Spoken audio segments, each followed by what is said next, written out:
how to download movies and shows on Plex app.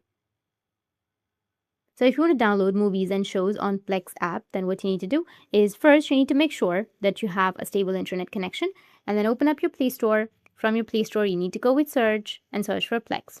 After installing your Plex application, you need to go with open, which will be on the right side, and make sure that you've logged into your account. Go with sign in, which will be on the bottom, and you can continue with your Google, Apple, or your email.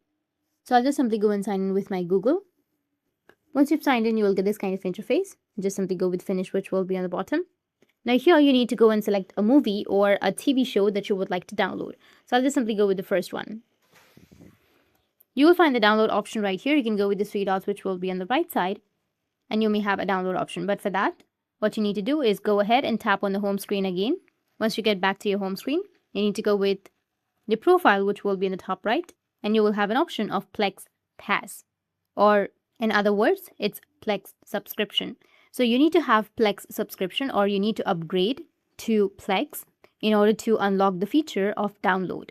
Once you upgrade to your Plex Pass, you should be able to unlock the app and download all of the media to your device and get advanced user controls. That's it. And if you have any questions, feel free to comment below. Thanks for watching.